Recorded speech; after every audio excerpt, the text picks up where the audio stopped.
જ્યારે રાષ્ટ્રીય કલા કેન્દ્ર માટે હું અહીંયા આવતી હતી, મારા ફાધર ઇન લો અત્યારે નથી હયાત, હીરાભાઈ, એમની ફૂટવેરની શોપની એક્ઝેક્ટ બાજુની શોપ ડીપ મેલોડીઝ કરીને છે. તે સુરતનું બહુ મોટું નામ કહેવાય તે સમયે. હવે એમનો દીકરો મોન્ટુ મિસ્ત્રી, એટલે મને પપ્પા એમ કે તમારે જો આવી રીતે ગાવા જાઓ છો ને તો અમારી બાજુના જે પેલા ફ્રેન્ડ છે એમને હું વાત કરું તો પહેલેથી પેલું લવ મેરેજ કરેલા ત્યારથી ખુમારીવાળા હોય ને, એટલે મેં કીધું પપ્પા તમે નહીં કહેતા, જ્યારે થવાનું હશે ને તે સમયે જે તે સમય થશે. કોઇન્સિડન્ટલી મને નથી ખબર કે જે મોન્ટુભાઈ છે તે એમના જ સન છે. એટલે અમે પાછા જતા હતા ત્યારે એમણે મને બસમાં આવેલા અમે લોકો, એમણે મને પૂછ્યું કે તમે બીજું શું શું ગાઓ છો? મેં કીધું કશું નહીં. તો કે હવે નવરાત્રી આવે તમે ગાઈ શકો ખરા, કોરસ કરો? મેં કીધું હા કરું. એમ તેમ કરીને નવરાત્રીમાં એક નવરાત્રી કોરસ કરી મેં. રાઈટ. તે સમયે પણ મને નથી ખબર કે ડેસ્ટિની મને ક્યાં લઈ જશે. નવરાત્રી પતિ પછી હવે શું? તો હવે તમે કાર્યક્રમ કરશો? મેં કીધું હા કરીશ. તો તમને લગ્ન ગીત આવડે? મેં કીધું ના.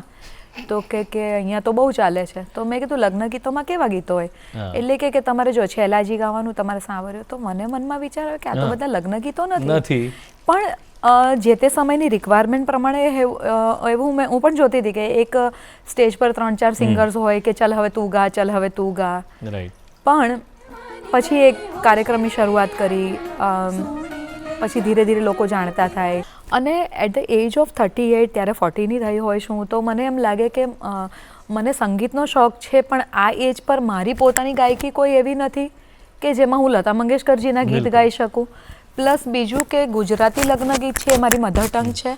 ધ થર્ડ રીઝન ઇઝ કે હું ગુજરાતી ગાઉં છું અને એમાં લગ્નની વિધિના ગીતો ગાઉં છું કે જે મને મારી દીકરી સાથે, મારી પરંપરા સાથે, અને બહુ કહું ને કે બહુ શરૂઆતમાં તો શૌનકભાઈ એવું વિચાર્યું નહોતું કે આપણે અનનોઈંગલી સંસ્કૃતિને લગતું કામ કરીએ છીએ, પણ લોકોના પછી એપ્રિસિએશન, એટલે એ રીતે લગ્ન ગીત સાથે તો હું જોડાય. પણ પછી શરૂઆતમાં મને યાદ છે કે હિન્દી સોંગ્સ પણ હું ગાતી હતી કે ભાઈ હવે એક ડિમાન્ડ હોય, ક્લાયન્ટની ડિમાન્ડ હોય, અથવા બહુ પોપ્યુલર જે ગીતો, જે લોકભોગ્ય ગીતો આજે પણ મોટે ભાગે કેરવા તાલમાં હોય છે, અને મારું પર્સનલ ટેસ્ટ છે દીપચંદી તાલ છે.